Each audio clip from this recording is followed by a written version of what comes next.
Good afternoon, everyone. I'm Major General Judd Lyons, Acting Director of the Army National Guard, and welcome to our roundtable discussion. First, I'd like to extend my thanks to the Association of the United States Army for hosting this event, and I'm also very grateful to our distinguished panelists for being here to share their ideas and give us the benefit of their experience. I know you will find their perspectives valuable, eye-opening, and just a chance provocative. They're all experts in their own right, and at last count they had 8+ advanced degrees among them.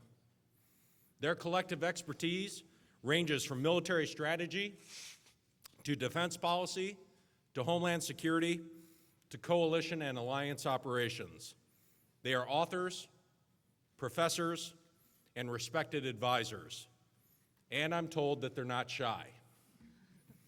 Ladies and gentlemen, on behalf of the Army National Guard, it's a privilege and an honor to have you here today. Our panelists have been invited to survey the current defense landscape. They'll explore key issues shaping our theme for this discussion, which is building an Army under the Budget Control Act. And I'll be the first to admit that the panel has a tough assignment. Projecting the Budget Control Act's impact on a force of more than 1.3 million active Guard and Reserve soldiers and Army civilian employees, and trillions of dollars of equipment, real estate, and other assets is a high-risk assignment. There are lots of variables, much uncertainty. It's a deck of wild cards. But we do have some touch points. After 13 years of conflict, we know how the Army National Guard performed as it expanded to meet the mission-critical needs of Operation Noble Eagle, Enduring Freedom, Iraqi Freedom, and New Dawn. We also know the full value of the Army National Guard as an operational force. Our citizen soldiers have been mobilized in units ranging in size from 2 to 3 person teams to brigade combat teams, to division headquarters exercising command and control over multiple brigade combat teams and supporting forces.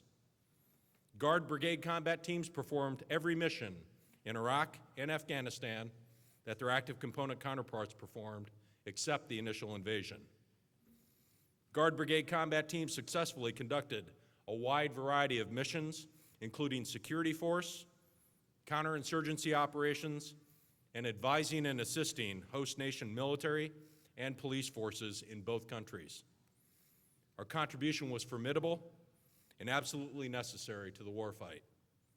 Since 9/11, there have been more than 535,000 soldier deployments, and we're still counting today more than 10,000 that are mobilized for missions around the world. At the same time, we continue to live up to our responsibilities here at home. Our force of citizen soldiers remains the first military responders during emergencies, storms, floods, and wildfires. We are now confronted with an emerging set of broad and substantive challenges with funding shaped by the Budget Control Act. This fiscal reality is forcing us to ask some important questions. How do we decrease military spending in an intelligent and strategic way, mindful of preserving the core capabilities of the Army? How do we anticipate, plan for, and overcome the impacts to readiness that funding cuts in FY15 will bring? How do we remain in operational reserve? If the Army National Guard is going to provide depth to the Army, to what extent do Guard forces need to mirror Army capabilities? What is the appropriate role for the reserve component in theater security cooperation? Ultimately, how do we strike the right balance of readiness and strength and force structure? There are many more issues emerging every day, but I'll leave those pivotal questions and answers to our moderator and our panelists. At this time, I'd like to introduce our moderator, Lieutenant General Retired David Barno, who will guide today's discussion. General Barno is a senior fellow and co-director of the Responsible Defense Program at the Center for the New American Security. Before joining CNAS, General Barno was a highly decorated Army officer with more than 30 years in uniform. He has served in a variety of command and staff positions in the U.S. and around the world, including command at every level. He saw combat in both Grenada and Panama with the Army Rangers. In 2003, he was promoted to Lieutenant General and deployed to Afghanistan to become the first commander, Military Operations Afghanistan, which later was redesignated as Combined Forces Command Afghanistan. Ultimately, Lieutenant General Barno commanded 20,000 U.S. and coalition forces in Operation Enduring Freedom.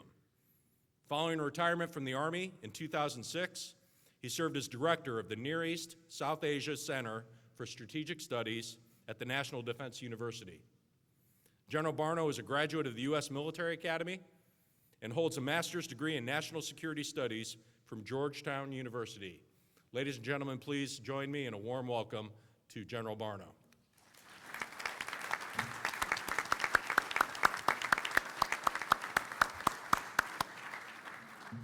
Well, thanks very much, General Lyons, and thanks for giving us that daunting list of tasks to resolve here in the next 90 minutes with all of your help here in the audience. Fortunately, I'm joined by some incredible talent up here on the podium, and I think you'll find our discussion over the next 45 minutes or so to prove that point. And then we'll also be giving you the opportunity to engage directly with our panelists, myself included, and for about the last 30 minutes of our session here before we wrap up at about 4 p.m. Let me just briefly introduce our members of the panel. There's lots of biographical information on each of them.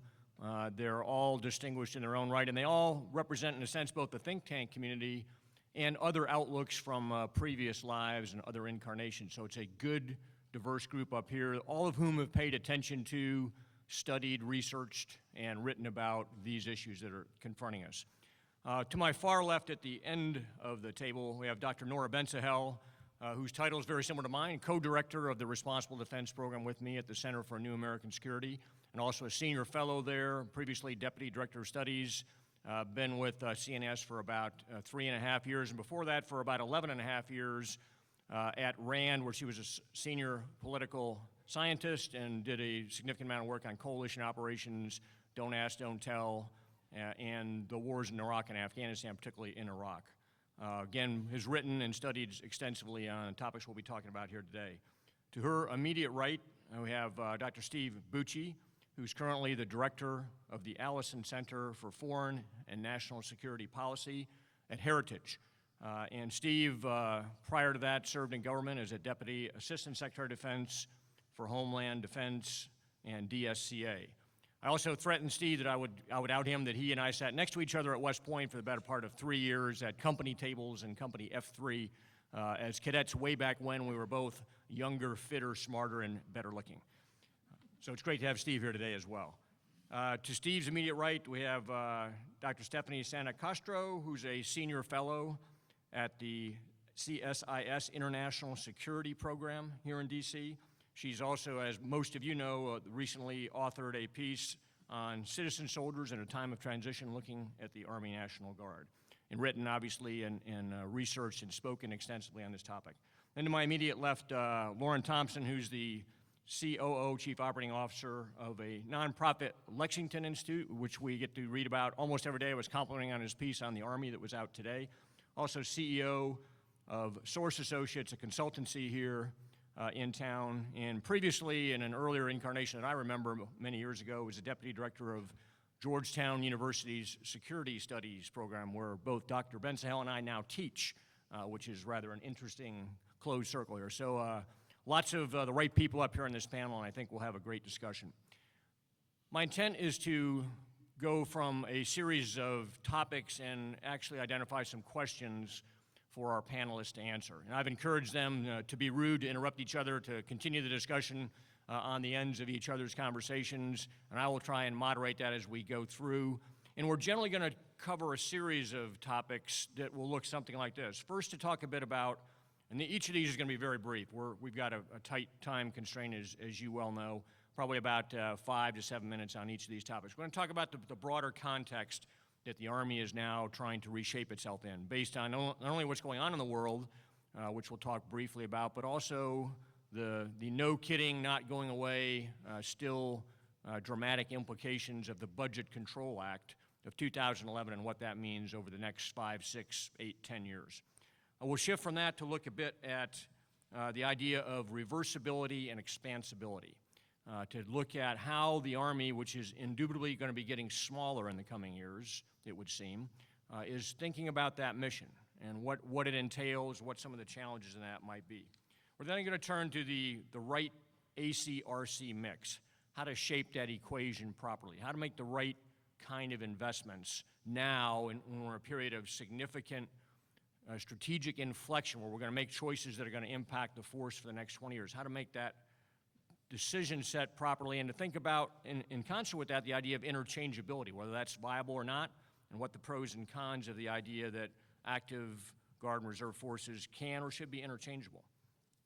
And finally, the last two topics, we'll talk briefly about how the United States Army writ large, all three components, touches every community in America and what that means and how that differentiates the Army from the other services, and then end a bit by talking about how the Army tells its story, which in a sense is the purpose of this week's conference here at AUSA. Certainly I think the AUSA sponsors and leaders would argue that's a great deal of what these conferences are about. So critique that a bit, perhaps come up with some ideas, and then at this point then turn it over to you for your questions.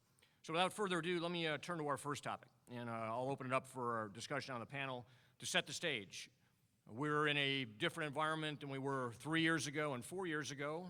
3 years ago when the Budget Control Act passed in the summer of 2011 and finally got enacted in early 2012, with sequestration being the enforcement mechanism. Yet in the last 6 months, 8 months, 12 months, arguably in the last several years, we've seen global insecurity rise. We've seen instability in parts of the world that are of vital concern to the United States get significantly worse. Just in the last 6 months alone, we've seen relatively unexpected threats emerge out of Iraq and Syria, with ISIS now holding a chunk of territory there the size of California, and that we now have American troops and airmen back in combat or almost combat operations there. We see insecurity in Eastern Europe, where the Russians have reasserted themselves in seizing Crimea and putting pressure on the Ukraine. We generally see a world that's getting less secure, not more secure. Given this environment for our panelists here, does it still look to you, with your expertise, that we are going to continue down the path we are in terms of sequestration and those budget cuts in front of us? And how is that going to impact the Army? Let me turn perhaps first to Stephanie to give us some thoughts on that. Sure. I always like taking the first question. What Dave hasn't mentioned is that I spent quite a bit of time on Capitol Hill with the House Armed Services Committee staff. And so from my perspective, if you're looking at the BCA Caps and whether or not it's likely that they will continue, I think it's best to plan for the fact that they will continue. In my estimation, the BCA Caps are set. If you had asked me a few years ago if sequestration would happen, I would have told you no. I would have been proven very, very wrong. And I think going forward, smart planners will have to look at the BCA Caps as set, and as a result, instead of focusing on numbers, I would encourage people to focus on capabilities. What exactly will you use ground forces for? Did we use them when Russia invaded Crimea? No. Are we going to use them to combat Ebola? No. When we're looking at threats going forward, we really have to think about how will the military tackle these particular threats, and what is the role of land forces going forward? And as a result, you can, after you have that discussion, you can then talk about ACRC mix to combat the threats that are emerging in what we're seeing in the world happen. I have no disagreement that instability is continuing and in some instances rising, but the question that I took in approaching this panel discussion is, what is the role of land forces in combating those threats? And those are the kinds of questions I think first and foremost we should be having a discussion about. I'd like to offer a slightly different point of view. There's this passage early in the new operating concept that says we don't know who the enemy's going to be, we don't know where we're going to be fighting, and we don't know what the coalitions are going to be. And that's kind of the way that the Washington budget situation is. We've had the sequestration provisions of the Budget Control Act in effect for 3 years now, and there isn't a single year in which they've been fully implemented. Congress always comes up with some palliative so that it doesn't quite get as bad as it could have been. I suspect we're going to muddle through in future years too, but there's a bigger problem here that transcends whatever legislation we're subject to at budget time. The federal government at this moment is borrowing over $1 billion a day. And according to the Congressional Budget Office, we are at the lowest point we're going to be in the deficit during this decade. It starts going up in subsequent years again, such that by 2018, the cumulative federal debt will be $20 trillion. Now think about what that means. On a $20 trillion debt, 1% increase in interest rates means $200 billion more in annual debt service, not to retire the debt, but simply to sustain it. So if we were to return to historic interest rates, 4 or 5%, the government would be spending in 2018 close to $1 trillion a year on debt service. That's a quarter of our budget today. And what that indicates is BCA or no BCA, our problems with the availability of resources are not going to go away. Steve, what do these cuts mean to the Army's capabilities if we go down this road?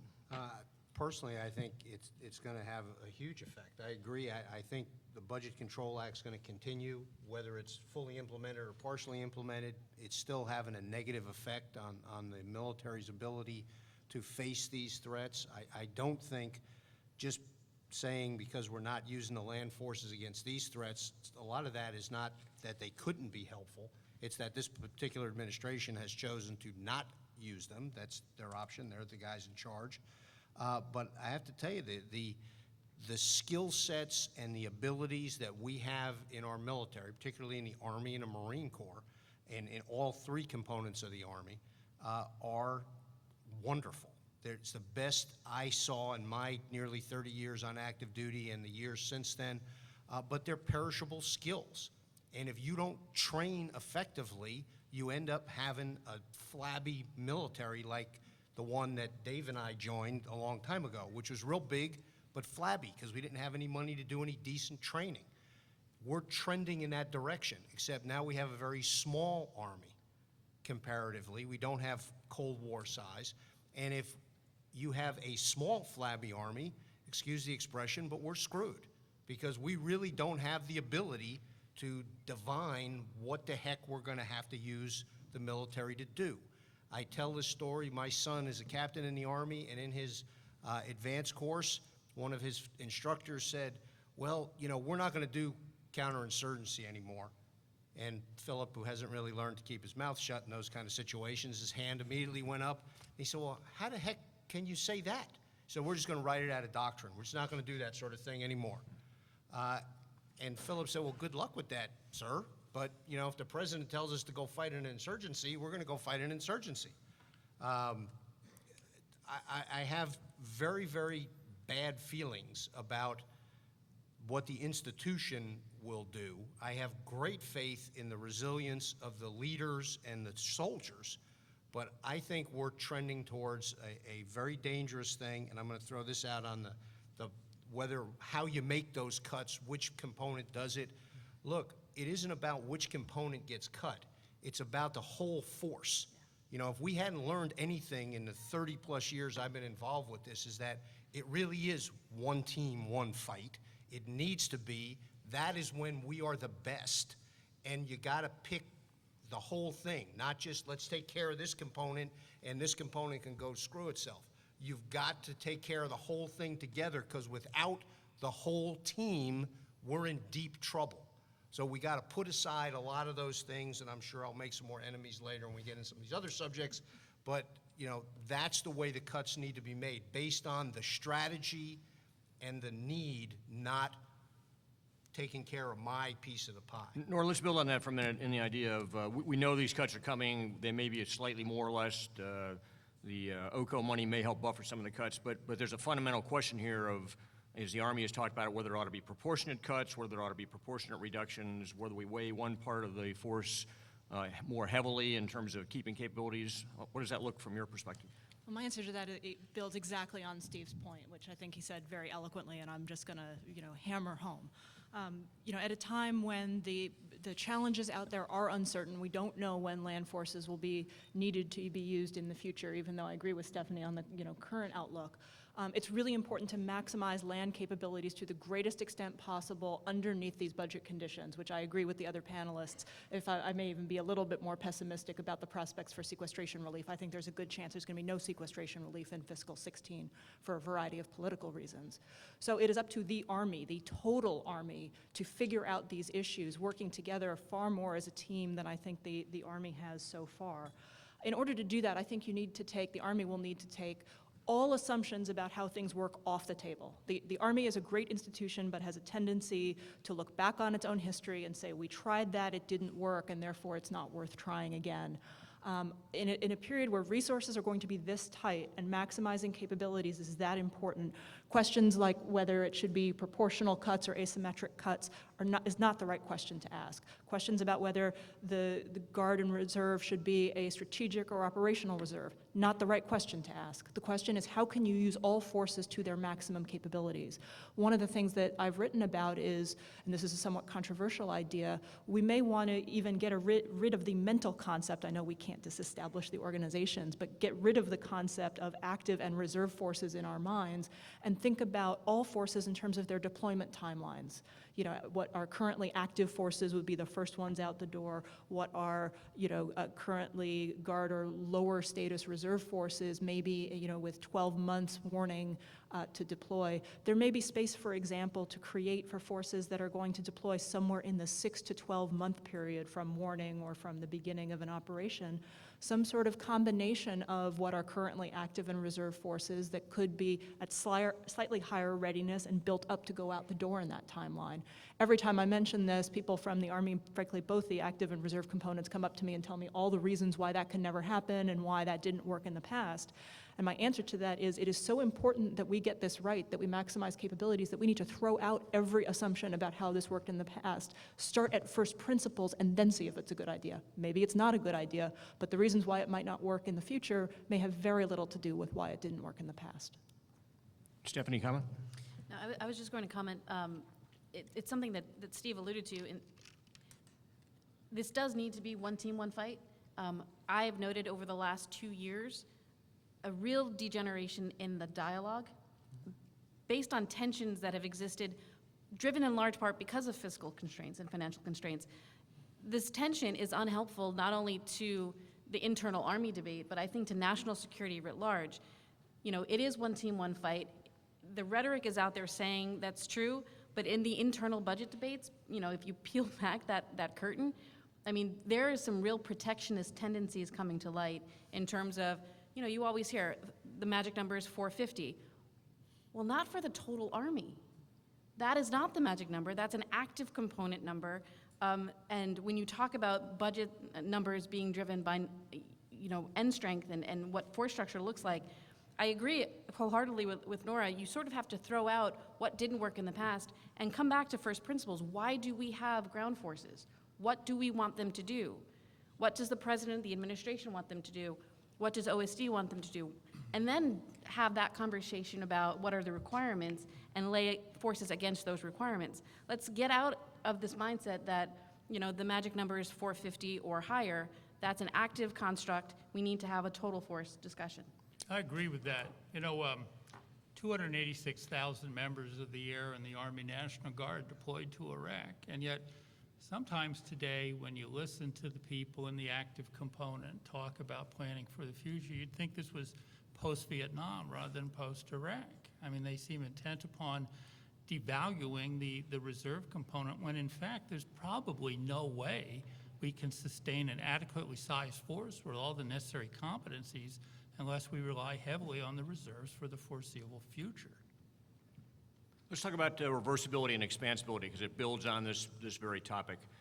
The Army clearly has been given guidance from OSD and the White House that it's going to get smaller. It may be taking the largest share of the cuts of any of the four services out there.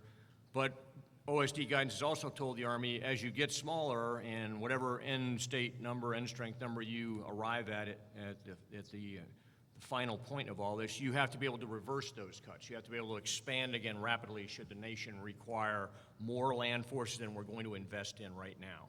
That's a fairly big charter for the Army to have. What's the Army doing to think about this, and what are some of the options out there? Steve, some thoughts?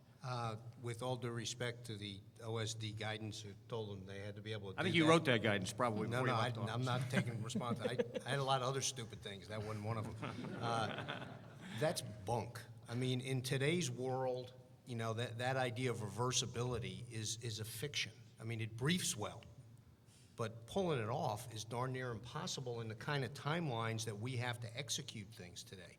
Stuff happens fast, right? It isn't, I mean, we don't even have the luxury that we had in the first Gulf War of building up forces for months and months before we did that operation. Things are happening very quickly, and in a lot of cases, you know, this idea of, oh, okay, now we're going to take our small, flabby army that we haven't trained and we don't have enough of, and now we're going to not only build it up and get it really tight and ready to fight again, but we're going to grow it. Well, the only expandability you have is the reserve component. That's why it's so critical that we don't have, you know, any sort of just mirror images for the sake of having mirror images, that we have the force that when we call everybody to the table, because we got to do it today, that they all show up being able to do the things that they need to do for this now expanded Army to do what it has to do. That is critical. You're not going to recruit people and suddenly train them from scratch. That takes too long, particularly with the kind of technical know-how and stuff that our soldiers need to do their jobs today. It isn't just teach them which end of the rifle the bullets come out of, right? It's a little harder than that nowadays. And even though we're the best military in the world at training people, particularly our own people, it takes time. So the idea of expanding any of the three components alone is a fiction. The only expandability you have is by bringing the three components together and having them each do the jobs that they're trained to do. Norm, you talked a little bit about the idea of taking away the label of being active, regard, or reserve, and thinking about the force without those constraints on it, and designing it based upon deployability and availability to go out the door under certain timelines. Can you expand on that a bit? Yeah, I agree that the reserve component is where, if you have to regrow the force quickly, where you're going to go first. I think very often, particularly when the active Army talks about it, it seems to be a discussion of new units from scratch. I think, though, that I agree with your basic point that, you know, you can't do this quickly, and, you know, and you suffer real consequences if you do it. That said, I think it's absolutely vital that the Army be thinking about how to do this anyway, imperfect though it is, because the call is going to come someday to regrow the force, whether we like it or not, even if it has all of the negative consequences that I agree with you it could well have. To make it as painless as possible, even if it's still extraordinarily painful and difficult and not the way that you would think about force planning, I think a lot of those design principles, to the extent that you can, need to be built into the drawdown to make it, again, you know, at least not as bad as it would be otherwise if you didn't do that. I think one of the key ways that you do that is that you think about how you would use the reserve component, both the reserves and the Guard, to build up those capabilities quickly, to bring them more onto active status if you needed to, in a much more creative way than we've thought in the past. I also think that as the Army draws down its forces, it needs to prioritize. This goes against a lot, you know, the tendency to want to keep capabilities at the pointy end of the spear, and I completely understand why you do that. But there needs to be some sort of, this is not the right phrasing, but some sort of training cadre available, people that do have the ability to train people who are coming in either from reserve status first to get them up to speed if they're going to deploy quickly, and then to grow new units if you have to do it. Again, the moment I say grow new units, everybody says, well, we just tried that with Iraq and it was this disaster and it took forever. That may be so. We need to look back at that experience, why it was so painful and slow. I don't believe the answer is just because it takes a long time to grow units. There may be some other policies, procedures, ways of approaching it that might not have made it fast enough, but certainly faster, and faster would be better. Warren? Well, it sounds to me like, from what's just been said, there's an implication to relying on the reserves for any kind of rapid expansion or reversibility in the event of an emergency. It's not enough just to have a lot of combat experience residing in the reserve component. And in fact, 5, 6 years now, the preponderance of our combat experience may be in the reserves, given turnover in the active force. But it also sounds as though the reserves have to mirror the capabilities of the active duty force. You can't have some sort of division of labor where all the Apache pilots are in one component and everybody in the reserves are flying a Black Hawk and L variant, because how do you turn that around and expand your tank killing capabilities quickly in an emergency? It seems inevitable that if that's where you're going to turn for most of your reversibility, then the Guard has to have much the same capabilities as the active duty force. This is an important point, and it's one I want to turn to next. And again, most of the folks in the room here will think back to the last year in the QDR and all the contentious debates around that. And specifically, General Rossi, who was the head of the Army QDR Commission, got in a bit of a food fight in the press on whether active Guard and Reserve units should be interchangeable or not. That debate is still active. There are various opinions on that. There are pros and cons to each side.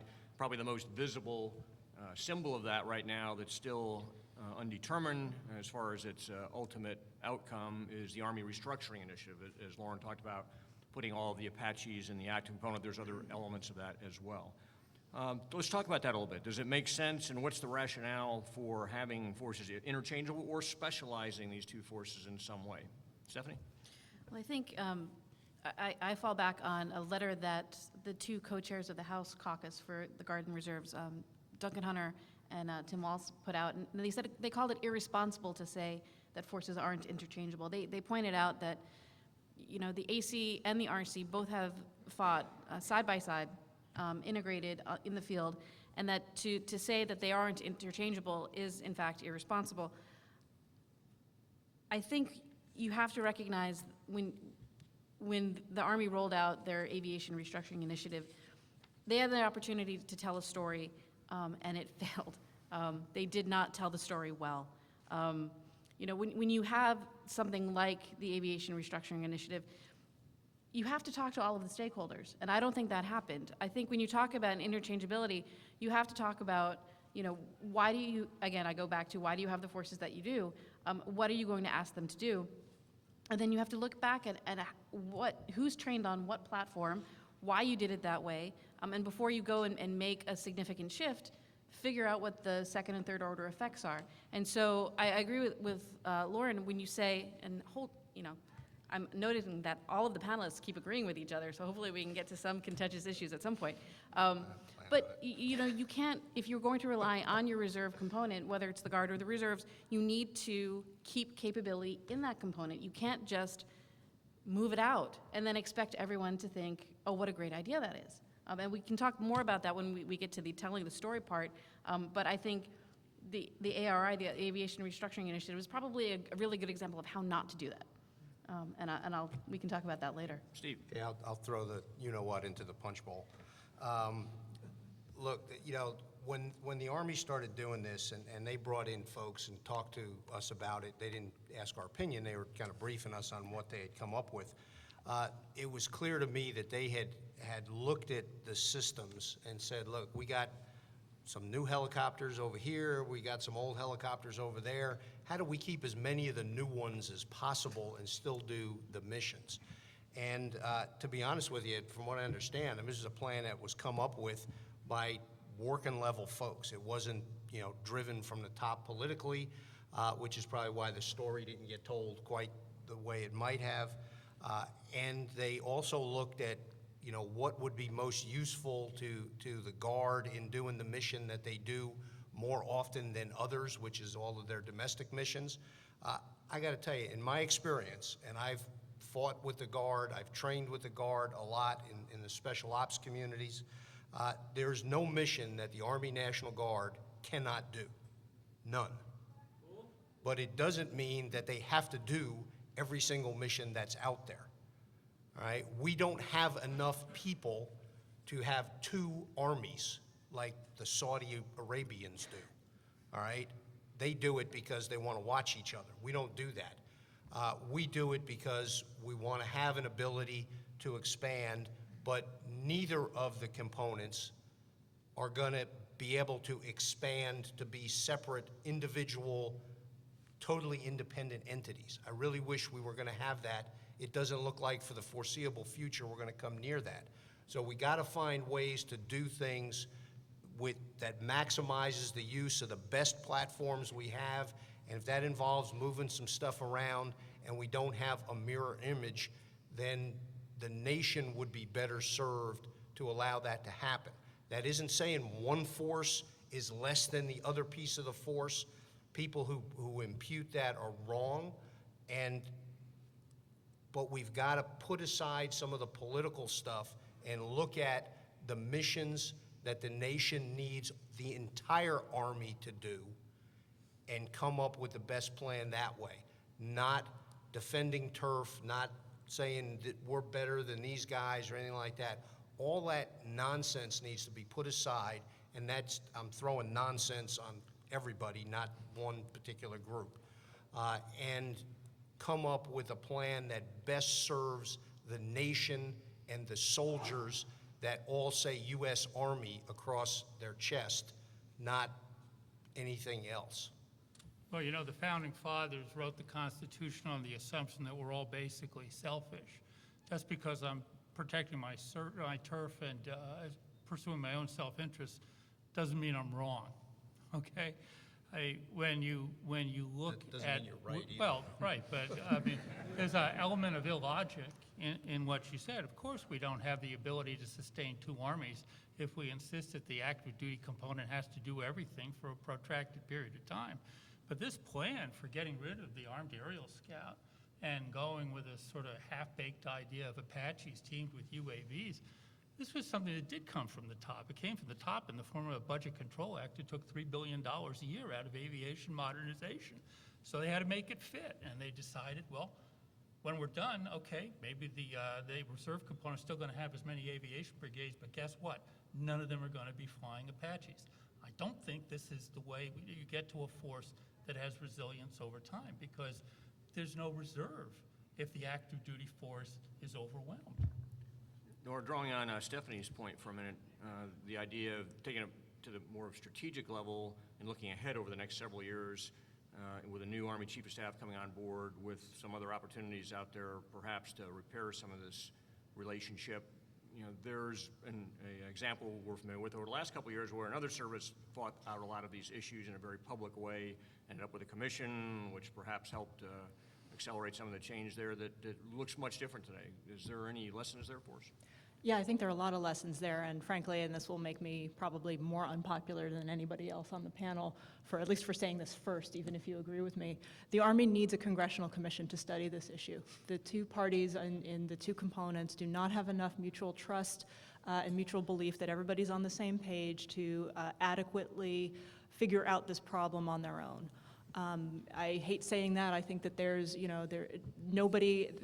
I don't want to get into, who's more at blame.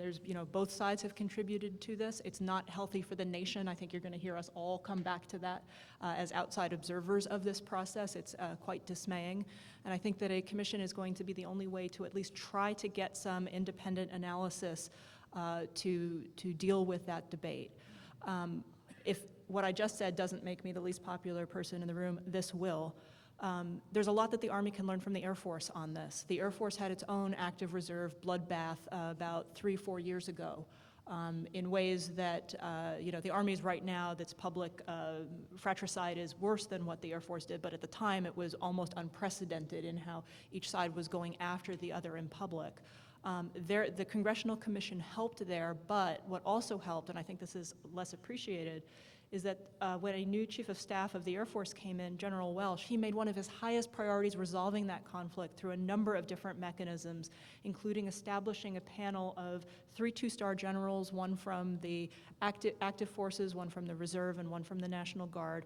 That panel not only made recommendations on how to proceed, but has continued to operate beyond that as a way of bringing everybody together and starting to restore that trust. I think that will be one of the critical tasks facing the next Chief of Staff of the Army. And this is no personal disrespect to General Odierno, but once you've been caught up in that debate, you no longer have credibility with the other side. You need a change in leadership for a fresh start, no matter who those individuals have been. And I think that will be one of the most important things that the new Chief of Staff of the Army taking office next year can prioritize. Yes, Stephanie? If I could just build on that, I agree with Nora that a commission is coming, and it is in fact necessary. I would say that, there was the Commission on the Future Structure of the Air Force. I think any commission that looks at Army issues needs to focus on slightly different things. It's not going to be, the same kind of commission, part 2, looking at land forces. It's going to need to look at some very different issues. The way the Air National Guard integrates with the Air Force is very different from the way the Army National Guard will have to integrate at some point better with the active component of the Army. And so as a result, the commission will need to look at some different things. I also am in favor of a total force task force. I think what drove General Welsh to do that is some personal experience he's had with the Air Guard. I'm hopeful that the new Chief of Staff of the Army will be as open as General Welsh had been to looking at, like, rolling your sleeves up and taking a look at what is wrong with the relationship between the active component and the reserve component, and really, no crap, fixing it. Really take a hard look at it, and in ways that you can do in an internal task force that you can't do in a public commission where commissioners are chosen in many respects by the political leadership. And so I think you need both elements to take a long, hard look, and at some point, have some accountability for enacting the recommendations that make sense, and take it a step further. I think when the Air Force Commission came out with their recommendations, they were sort of brushed aside at first, and I think any commission on the Army needs to actually have some accountability in implementing the recommendations, again, the ones that make the most sense. Steve? Excuse me for saying this, particularly Stephanie, because she worked on the Hill, but I think it's embarrassing that the people that gave us the Budget Control Act in the first place, the most dysfunctional organization I've ever had the dismay to work with, the Congress is going to sit there and take a bunch of men and women who fought together for a darn decade, side by side, day after day, and that we can't sit down with our leaders, who are professional leaders. They're not people who do it now and then. They do it 24/7. Can't sit down and figure out the best way for the Army to go forward in its force structure to serve this country. I agree we'll probably end up having a commission, but I, for one, am distressed that we've got to go to that and have to turn to Congress to adjudicate between a bunch of people who have fought together. I think that's an embarrassment to all of us, but I think it's probably what we're going to end up with. Let me shift gears for our last few minutes and combine our two topics on the Army touching every community that's out there in Army Reserve Centers, National Guard armories, and active duty posts in every community across America, and also the idea of telling the Army story. The two of those go hand in hand in many different ways. Let me start with the latter. The Army seems to have more difficulty telling its story, arguably, than any of the other services, yet it's present everywhere in America in ways that the Marine Corps, the Navy, or even the Air Force is not. Why is that, and what can the Army be doing to think about this differently? Lauren? Well, I don't think there's any question that the Navy and the Marines are at the top of the list in terms of public communications effectiveness. I think the Air Force and the Army are kind of in a competition to see who can be the least effective. If you just look at the Air Force, can you think of a single Air Force weapons program that hasn't been controversial in the last 10 years? They always get into trouble no matter what the weapons system is. In the case of the Army, I think the problem is that there's not really a key focus, a signature system or concept around which the institution can rally to make its case. If you just look at some of the comments the chief has made lately, he's really been out there telling the story. But he says, readiness is a grave concern. Well, what does that mean to a Congress where 4 out of 5 people haven't served, or an electorate where only 0.5% is currently in any branch of the military? Doesn't really mean anything. It's an abstraction. I think if you want to tell the story of soldiers effectively, you have to explain to people what the human consequences of not being ready in the next war are. They need to go to the Hill and say, Congressman, I'm not here to get more money. I'm here to save your children from being killed unnecessarily in a conflict. That's why I'm here. Nobody seems willing to say that. Nora? I agree with that, but I think that's not sufficient. I think it's a broader problem that the Army struggles with. It seems incapable most of the time to talking to people clearly who are not in the Army. It tends to talk to itself. It uses jargon and internal language and internal perspectives and doesn't understand that civilians see things differently, things need to be explained differently, and doesn't do that well on the Hill either. I think it goes beyond the readiness issue. I would go back to the question that Stephanie posed at the beginning, which is, what is the purpose of land power? I was talking to a group of colonels about 2 months ago and went on one of my periodic rants about the strategic land power concept and the Strategic Land Power Task Force, and said, I've been briefed by them 3 times. I still have absolutely no idea what strategic land power means, and I've been trying. You know, I live in this world. I am trying to follow it. You have no chance of convincing somebody, you know, who doesn't follow these issues. And I had a colonel come up to me afterwards, as if that weren't, you know, bad enough, you know, sort of, you know, the gears turning, and said to me, what you need to understand, and what will make the strategic land power concept all clear, and I got all excited, right, because enlightenment was coming. He said, it's not about human terrain, it's about the human domain. And I thought to myself, you know, this is, and to him, clearly there was a difference there, right? This is a very small example. That meant something to him. I have no idea what it is, and I've been working in this world for 15 years.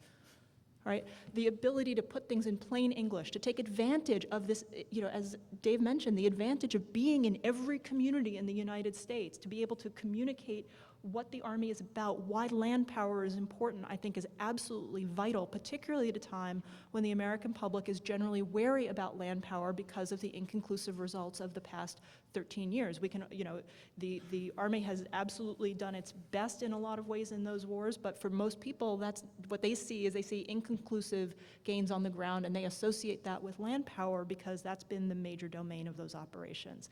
It can't just be a conversation among insiders, and unfortunately, that's how the Army looks at the world. Steve?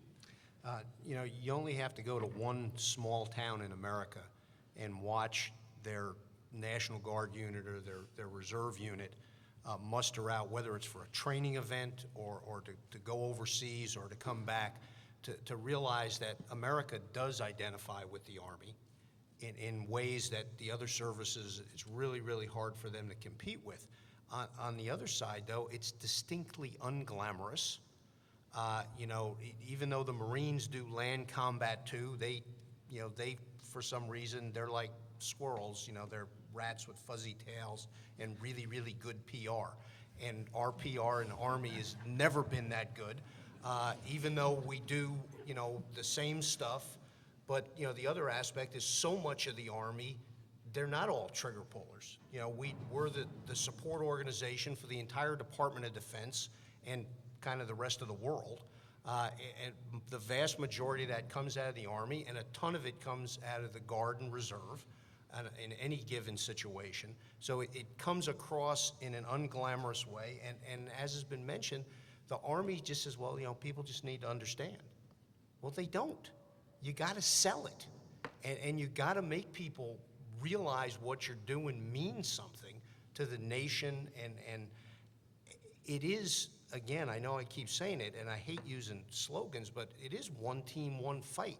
You got to have everybody there. The Guard and Reserve are the touchstone of the U.S. Army to the American people. They live in the communities, they're part of the communities. When something bad happens, they're the first ones to show up. It isn't the Title X troops or Title X active duty. It's the Guard and sometimes the Reserve. You know, they're there and they recognize, yeah, there's Bob, you know, the deputy sheriff, except now he's got first sergeant stripes on. They recognize that, but it's when it comes to influencing Congress to recognize that, the Army falls short. In fact, the Army is kind of crappy at that. And one of the reasons is if you don't got dirt on your boots, you're not doing real Army work. And I know almost everybody in this room has said that. And I'm sorry, that's not good enough. There are fights that need to be fought in this town every day.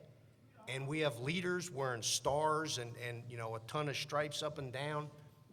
And they'll do anything in the world but come here to do that. And you know what? If all the good leaders stay away, you lose those fights because the other services are sending good people here to fight those fights. And I know it's no fun. Trust me, I came here thinking I was gonna be here for 18 months in June of 2001, and I'm still here, all right? And it sucks sometimes.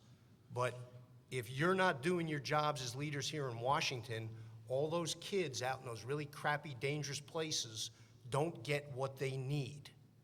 And whether you're a general or a colonel or anybody else, you can't sit there and suck your thumb in the corner and think, I hate being here in Washington, I want to get back out with the real Army. Well, you know what? You're not going to have much of a real Army left if you keep losing the fights here in Washington. Stephanie. I think just to round out, I wouldn't necessarily liken the Marine Corps to rats with fuzzy tails, but they do. Really good PR. They do have outstanding PR. For example, when you go to the Hill and you get a new Congress in and you've got a lot of fresh-faced freshmen congresspeople coming to town, the Marines dress up in their blues and they go to each office with a welcome packet and they introduce themselves. The Army doesn't do that. Another PR, a good element of the military that has a good PR campaign on the Hill is Special Operations Command and the Special Operations Forces community. They have an outstanding PR system because they have a story to tell. They have figured out what they need to say. I would say the National Guard in communities, they know what to say. You know, civil authorities in the National Guard respond to 96% of the emergencies in the United States. And people in Kansas, New York, Louisiana, California, they all know. You know, if there's a natural disaster, if there's a wildfire, they may not know if there's a Sibernia event. They probably don't think about Sibernia events as often as we do. Good for them, because it scares the crap out of me. But you know who's going to be there, and the National Guard's going to be there. When you talk about boots on the ground in Iraq and Afghanistan and elsewhere, it's too fuzzy. And even if that's the sexy part, the people with the boots on the ground, that's the sexy part. That's not the logisticians and the comms guys. It's not the bulk of the Army. But the Army doesn't tell a good story. So I think, I mean, if anything, they should go talk to the rats with the fuzzy tails. They should talk to the soft guys. They should figure out, all right, so how do you tell your story so effectively, and what can we learn from that, as opposed to saying, well, they're special, or they've got fuzzy tails, or whatever it is that makes them different and makes their PR story so much easier to tell. Learn from that. Because the National Guard, I think, has a huge fan base out there among the American community, American citizenry, for what they do at home. They're just not sure of what the Army does, and the National Guard, as part of that Army, does overseas. And that's the story that needs to be told better. And talking about aviation restructuring initiatives, in their minds, takes assets away from the National Guard, so it can't possibly be good. Well, it may be good, or it may not be, but their going in reaction is, it's taking away from an organization that I like, so I don't like it. And that's where I think the Army can do a lot better.